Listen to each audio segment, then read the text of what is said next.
OGaccountability.com. Thank you for joining in to OG Accountability for our Thursday sit down. I'm here with Joe and Liz. Thank y'all so much for being here again. We're sitting here communicating before we got started, and we're going to hit on a topic I'm sure everybody's dealt with at some point in their life, whether in a friendship, relationships, more towards self. But we're going to talk about resentments, and resentment affects all of us. Resentment is a killer. Resentment, a lot of times, if you have friends that have unfortunately done self-harm or self-hurt, it's because they sit alone in those resentments. And when you can't overcome resentment, it holds you in a prison. So we're going to just kind of discuss it a little bit and talk about how to deal with those and how three individuals kind of deal with resentments. So who would like to go first? Should we paper, rock, scissors? All right, Liz, you're up. Oh, great. Thanks. Yeah, I'm going to put you on the spot first. I mean, it's you're good at asking me broad questions. So resentments. Self-resentment. Okay, let's start with self-resentment. Okay. Yeah, well, I've been sober for 12 years by the grace of God. And That's awesome. well, by the grace of God, I mean, I was scraped off the sidewalk, and that's why I know I have a purpose, because I think I sure felt hopeless there for a little while. But, as you're crawling out of that, especially in the early days, and you're starting to work the steps and really starting to get the courage to look back on what you've done, and what you've made of your life. And I'm lucky. I was 27 when I got sober, so I was young, but but it still sucks to look back and see some of the things you did that aren't representative of who you are at all, and you do get mad at yourself. I think just I don't know. It takes some time to work through that and to realize that you're not a bad person, but you can be if you don't correct this part of yourself. And then that breaks down to this isn't your fault, but it is your responsibility. It's not your fault that you have what essentially is a disease, but it is your responsibility not to feed it and not to. So, you can work through all that stuff. And I did, but I think I resented myself for a long time for not making better decisions or for doing something wrong. And then you grow as a person and you realize everybody makes mistakes and they don't have to define. If you learn something, nothing's a mistake. Yeah. And Yeah, if you learn it wasn't a mistake. No, it was a stepping stone. That's right. Or stone, whatever you want to call it. 100%. Yeah, she's right. For me, it was, I've been sober 14 years now. That's awesome, bro. Yeah, it's crazy, right? And I'm going to mention your sister. We were talking the other day. I was like, Joe is a different person from the Joe that I knew. And I used a expletive, and I'm like, he's amazing, and I'm like, it's awesome to sit down and talk with him, because having known you for so long, I don't mean this the way this can sound, so please don't take this the wrong way. Your eyes are even different. There's life behind your eyes. That's amazing. Thank you very much for noticing that. Yeah. And it's true, because you know why? Because I have a life now. Yeah. Before I didn't. I was just coming in and out every day, doing the same thing. We're talking about resentments, okay? Resentments, for me, whenever I would get resentments, that would lead to guilt, okay? And I would start to get mad at myself. I would feel guilty for things. And what happens when we start feeling guilty? We want to mask that. We want to cover it up. We don't want to deal with it. So I would start, more drinking. That would cover it up. And then before you know it, it would become uncontrollable. Right, it became a much larger problem than it should have been. That anthill turned into a mountain, and that's exactly what resentments will do if you don't face them and correct them.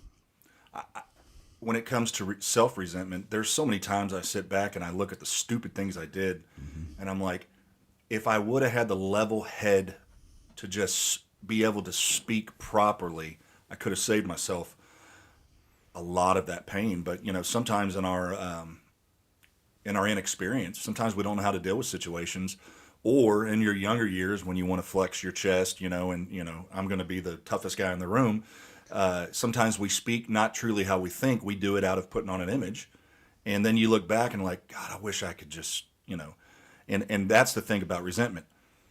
We said it the first time you and I talked. Man, you can spend 1 million tomorrows trying to forget and fix yesterday. But that's not going to happen. Not going to happen. We don't have that luxury. Not until, we get a time machine, which probably not going to happen in our time. But my hope for people is when you are facing self resentment. The reason I want to get into self resentment is, and we'll get into relationship resentment here in a minute, but everything starts with self. And I like what Liz said. She said, some of the things I may not have been, responsible for, but I take It's not my fault. Something might not be your fault, but it is your responsibility. your responsibility. It is not my fault that I'm an addict. It really is some genetic thing that some people it really is. Like, I won't pretend to be a scientist, but I think everybody knows somebody, if they're not an addict themselves, where that's really the only explanation. Some people have it and some people don't. It's not my fault, but it's 100% my responsibility to manage it. And I really do believe that, the older you get and the more you look into when we're young, we really don't, we just think we got it all figured out. But once you start looking, like I grew up with some friends and still friends with them today, more acquaintances. I think it happens when you get older, or when you decide I'm not going out. Isn't it funny how that group of friends can change? But, I'd go out with a couple guys every now and then, and I'm talking about for dinner, not going out. We're just going to Chili's and be like, man, hey, I'm going to get a margarita. And then next thing you know, it's like, whoa, dude, like, don't judge me. And I'm like, well, I'm not judging you. It's called you're making a scene. Like, I'm not judging you. I'm share this with y'all. So we went to the rodeo Monday night? Tuesday night. And talk about a learning experience. And I'm going to try to get through this quickly. We get down to our seats and a group of kids comes and sits in front of us, ranging, I thought they were in their early 20s. So they sit down. The second they sit down, this girl leans forward and starts throwing up. And I'm like, oh, God. And I've got 3 kids with me. And there's a couple sitting right next to my daughter. Well, she's handing them napkins. So I just figured that's their mom and dad. So I'm like, don't say anything, David. So I'm sitting there.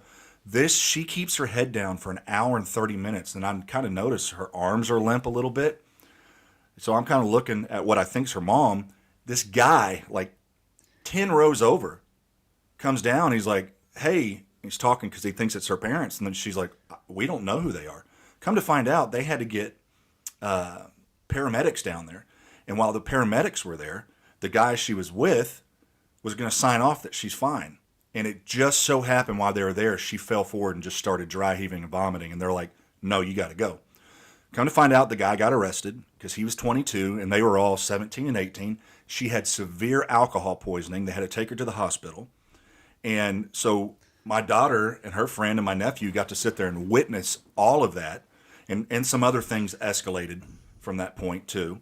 And that is the reason I know that they were younger, because this kid, who come to find out is 16 years old, starts flipping the guy off that called the police and cussing him out from 10 rows. So finally I'm like, hey man, just sit down, keep your mouth shut. And he's like, F you. And I'm like, okay. I said, man, I'm going to go ahead and ask you to sit down. Well, once he started getting a little, I wouldn't say confrontational, but I realized, man, I got kids here. That's when I said, man, I'm going to ask you one more time to sit down. And then that's when I found out he was 16, because he's like, what, are you going to hit a 16-year-old? I said, oh man. I said, listen, bro, don't be talking to adults like you're an adult and then throw out your 16. Well, they ended up leaving and they kicked him out, but they were going to let that girl possibly sit there and die. Had alcohol poisoning because they were scared to get in trouble. And it was a great teaching tool. But like on the way to school, my daughter said, I said, hey babe, do you wonder how that girl feels this morning as she's waking up in the hospital? And she's like, oh my God, I've been thinking about that all morning. And those resentments, those little things, and that seems so small, but it's the little things in our life that build up. Mm-hmm. What does the Bible say? The little foxes spoil the vine. It's the little things that mess everything up. And so when we get into that resentment, we get into that resentment is really self-hatred. That's what resentment is. It's getting to a place where we're mad at ourselves. And that's a good point. That's a very good point. And that's kind of where I was going earlier with I'd feel guilty. Resentments build up and I'd feel guilty. So in order to mask that guilt, what would I do? I'd go kill another tall boy. Yeah. That made it go away for a little bit. But then I would do something stupid, like I did a lot. And then I'd have a new resentment that I'd have to deal with the next day. Yeah. and it just keeps throwing Just it, kept going. putting fuel on the fire. And if somebody doesn't face those resentments, they don't go away. No. They do not go away. It's not like, well, I'll wait it out. No, you're building a monster in the closet. And if you don't go and clean out your closet, one day your closet's going to clean you out. And hopefully you do it this side of 60 and not wait till you're older to get help and talk about these things. So in facing resentment, do you think finding somebody you can talk to, whether like Elliot was telling me, he said, my wife and I, we have a counselor we go and speak to, both of us, and then we do it together as a couple. You got to find an outlet. You got to find somebody you can talk to that listens with empathy and without judgment. And that's hard. And we'll be honest with you. Honesty's the And key. we'll be honest with you. Well, thank God for 12-step programs, because that's what they are, and it's all 100%. free. I mean, seriously, I mean, me and my sponsor have become really good friends, but she's great because she's a little older than me, maybe 7 or 8 years older than me, but we're essentially the same age. And we went through a lot of, it's funny because some of the trauma that I went through as a kid is very specific, and I don't meet many people that really understand. She went through the same stuff. It's amazing how much we have in common. We're genuinely good friends. We hang out a lot, and I can tell her anything, and she's just honest with me. She doesn't judge me, but she just wants to help me be better. And it's like the greatest thing ever that I know. I mean, I can go tell her, the greatest news in the world, and she's genuinely happy for me. Or I know that I have a safe place to go and tell her that I'm having a really tough time, or that I'm really mad about something, or that this happened, or, I mean, even if, I haven't been in this spot in a long time, thank goodness. But if I were ever in a bad spot where I thought I might go out and drink or something, I could tell her that and not be judged for it and just be helped. And it's free. And that's, I'm starting to sponsor people now too. And it really is the greatest thing. The best thing is that you're not paid for it. It's free. You have to give it away to keep it. It's your service work. It's your service work. Service work. And guess what? You are helping your sponsor stay sober as well. That's right. She told me that. 100%. It's just this beautiful ring of love and service. Everybody it really helps is. everybody. Yep. Yes. Yep. That is the helping.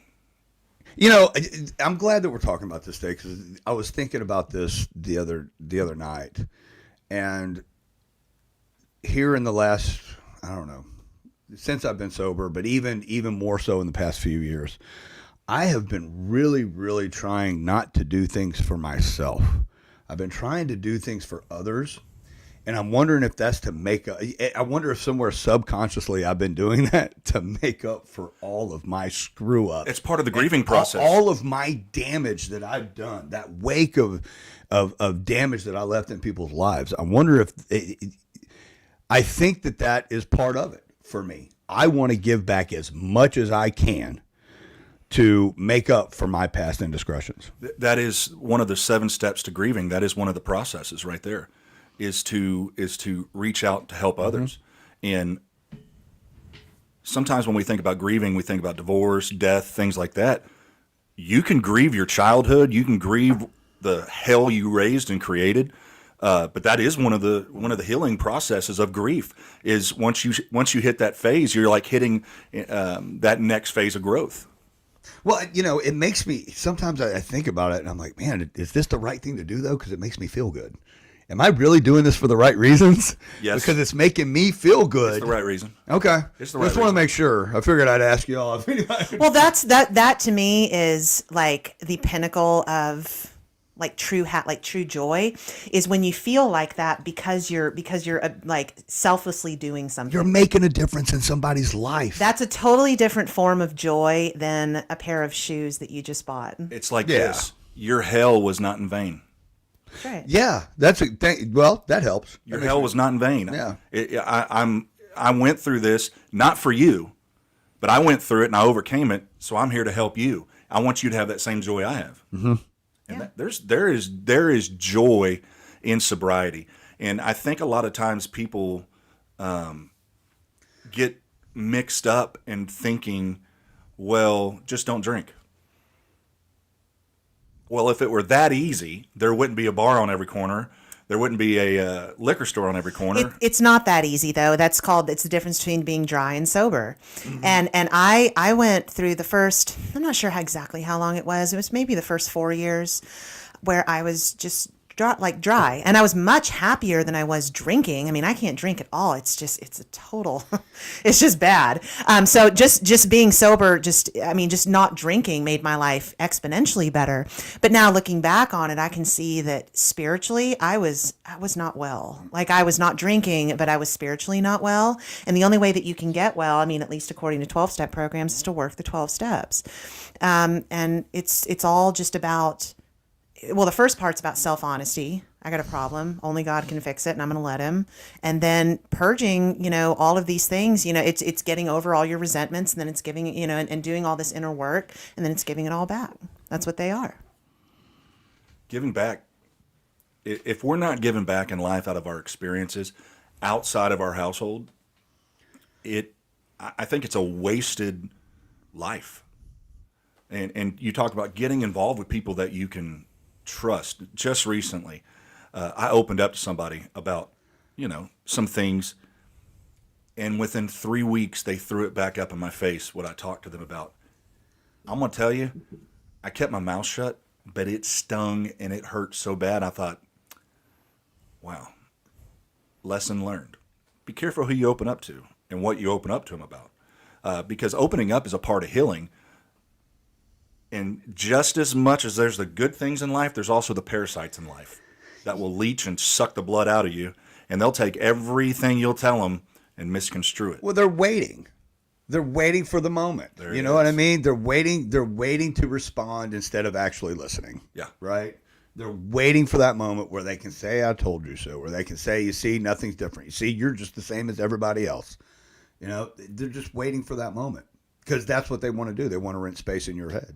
Yeah. Yeah, they exist, and they always have, and they always will, and I don't understand them, but you can't change them. They're energy vampires. Like, right. They're I like that. Yeah, they're energy vampires. Well, that's what they are. Pretty good. Yeah. Well, it's the truth. Like, and you just have to, so here's the thing. This is the balance I found for that, because that's happened to me too in life. I think it's happened to everyone. It's awful, and it's traumatizing in the sense that it makes you just want to shrink back and not share yourself. But that's no way to live. Like, you're not protecting yourself. You are cutting yourself off from life. You are cutting yourself off from having any joy or happiness or any sort of a life. So, it's normal to want to shrink back, but the way you manage that is you forgive them, because they wouldn't treat you like that if something like that wasn't wrong with them. Yeah. And that's what I'm saying. That's the cure for forgiveness. That's a 12-step thing. And I remember the first time I started hearing about that, being so mad. I'm like, I have to pray for nice things to happen to this son of a bitch that I hate. I was so mad. Hey, I'm sorry to cut in. A very good friend of mine, Carl Rapsilver, during a very dark point in my life, gave me a word of advice. And I'm going to tell you, when you talk about rent space in your head and then it's planted in there, he said, David, you better work on that anger. I said, why is that? And he goes, you don't want to go and have to ask for forgiveness for the person you're already mad at that did you wrong. And I said, huh? He said, situation I went through, I laid awake at night thinking and dreaming of ways to hurt this person, dreaming of ways to make their life miserable. He said, and then one day it hit me. He said, I got to go ask for forgiveness. And he went and asked for forgiveness to the person that did him wrong. And they're like, what? He's like, no, you don't get it. I let hate eat me up inside. And now I have to ask for forgiveness because I moved into hate. And that's the deal with resentment. It brings on hate towards other people, but really it brings a lot of self-hatred. Yeah, it really does. And when you're dealing with people that you can't trust, find a new room. Get around people you can trust. And I think with AA, I've never been to a meeting, I've never gone, but I've dealt a lot with people. It doesn't give me any experience, but I will tell you this, getting around like-minded people that understand where you're at. Yeah. Yeah. Yeah. And look, AA is not about not drinking. AA is about living life, right? Without alcohol. Right. Without alcohol. On life's terms. Yes. It's all about learning to live life on life's terms. Things aren't always going to go your way. They're just not. I got sober and things it seemed like I got sober and shit got worse. Right? Yeah. It's like, wait a second. This isn't supposed to happen. Things are supposed to get better, but they don't right away. Right. Yeah. And again, it goes back to growth. Like we talked about before, there's growth in there. Yeah. We stopped growing when we started drinking. Yes. We stopped emotionally maturing. Right. Okay. And then you're playing catch up at that point, right? Now it's like whenever I started 14 years ago not drinking, I am not the person I am today. There's a lot of growth that took place over the last 14 and a half years. A whole lot of growth. And, you know, I'm grateful for it because look at what I have now. I have a family. I have a baby. I have a life. That's not what it's not material things. I have a life. 14 years ago, could you even imagine having what you have today? Absolutely not. I know, but isn't it great? Isn't It it was the everybody greatest else's thing? fault. I know. It was everybody else's fault. But it's the greatest thing. Like I remember 12 years ago. I can't even believe it was only 12 years ago. Like I'm so happy. Like I have such a great life, and I was such. God, I sucked back then. Oh yeah, It's just- I was a total piece of shit. it's just amazing. All the promises, the 12 promises, They they're come true. true, don't It's they? amazing. Yeah, they do. When I That is funny. I suck so much, and I you can sit don't back and anymore. Look at it. It's funny. But it's amazing, just amazing grace that saved a wretch like me. Oh my gosh, like it's amazing. and I hope somebody's listening to this that doesn't think they have a drinking problem, or maybe they don't, but I will tell you this. Every bad decision I've ever made in my life outside of emotion, drinking was involved. That's it. Shit, I know people that don't drink that need the 12 steps. Yeah, or some kind of guide, some kind of self-realization. We are in like when Danny was here and he said it so good, with the information that we have now and the human connection we have, wherever you're at in life, everybody should be seeking out to get some bit of help. And people say, well, I don't know where to start. DuckDuckGo, go type it in. Google, go type it in. Find somebody who can help you. And I think what'll happen is if you get somebody that helps you, in return, you start helping other people. Because when people see change in your life and they see a different you, they're like, hey, what's going on here? You seem different. And it gives you an opportunity, but it also gives you the know-how and the knowledge you can't get in a classroom to be able to recognize things in other people. Now, when they're masking is a big part of addiction. Masking is a huge part. To recognize they're in a spiral. Yeah, but I know, this has happened to me multiple times over the last 12 years where I can meet somebody, and I don't mean this in a bad way at all. Like, I'm not judging them at all because I'm a drunk. Right. But I can tell they're mad. Like, I can tell that this person has a drinking problem and that they're, and the only reason I can tell that is because I used to do the same stuff and think I was smart and think I was hiding it from everybody, but I'm not. Everybody knew. Everybody knew. Yeah, everybody knew. Absolutely. And the first time, so when we used to cook and we do a bunch of briskets to help out with the meat, when you're cooking 50, 60 briskets and sometimes you only cook them 6 hours, put them in a cooler, we'd take beer and we'd soak them in beer because it breaks them down. So, man, I'm sitting there, my daughter's out, and I'm not even thinking. And I went, and I threw it in the garbage can, and my daughter goes, Dad, you drink beer? And I'm like, huh? I'm like, what are you talking about? She's like, you just drank that beer. And I'm like, well, yeah, babe, And then I realized she'd never seen that. Now, this is a good teaching moment. They're at the rodeo. They got to witness a girl in alcohol poisoning be carried out on a stretcher in an ambulance while her boyfriend or whoever the guy was getting arrested. I said, now, sweetheart, here's something you need to realize. When you go to excess in anything in life, you're seeing the outcome. Yeah. When you go to excess, I said, number one, she's not old enough to drink. And people say, well, that shouldn't matter. They're believing at 21 that you should have some form of responsibility to know when to quit. 21-year-olds are children. Yeah. They're little kids. I think, well, I know that they bumped it back up to 21 because in the 70s, I think they lowered it down to 19 and like drunk driving crashes went like skyrocketed through the roof. So they raised it back up.